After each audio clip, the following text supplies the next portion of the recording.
How will you describe a loving person? Marahil po, you might tell us that a loving person, Father, malambing po siyang tao. A loving person, mapagbigay po siya ng kanyang mga regalo. He or she is so affectionate. Love language niya po ang physical touch. Sweet po siyang makipag-usap sa akin. Lagi po siyang present sa aking buhay. These are just some of the answers that we might commonly hear from people who would encounter loving people.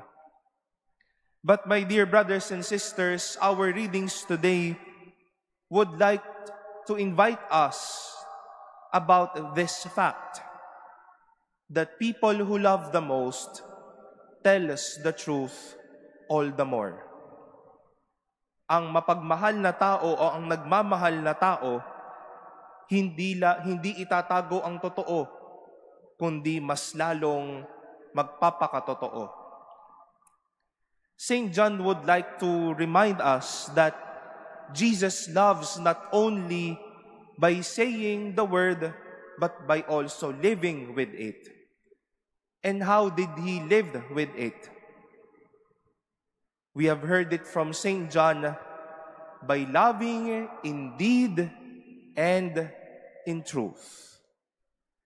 Nagmahal si Jesus sa katotohanan ng sino siya at sa katotohanan na dapat niyang ibigay at ipakita. He loved the people even when he is pointing out what is wrong about them. He even loved the people whenever he would correct. And ultimately, he loved humanity, all of us, even at the foot, even at the cross. To love is to be true and lead everyone to the truth. In our gospel, we heard how a loving person leads to the truth in the person of Philip. Nakita niya po si Nathanael. At mukhang itong si Nathanael may reservations sa ating Panginoon. He even asked, "Can anything good come from Nazareth?" But Philip, with so much eagerness, told him, "Come and you will see."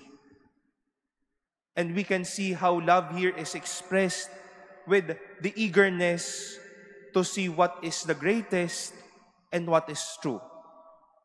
And towards the end, we saw Jesus and Nathanael facing each other, with Jesus telling him, "You will see greater things than this."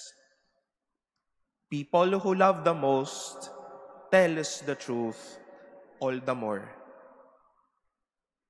Sana po may mga kaibigan pa tayong mahanap o maging New Year's resolution po natin, dear ones or friends who will be eager to tell you what is true rather than hide you and tell you lies.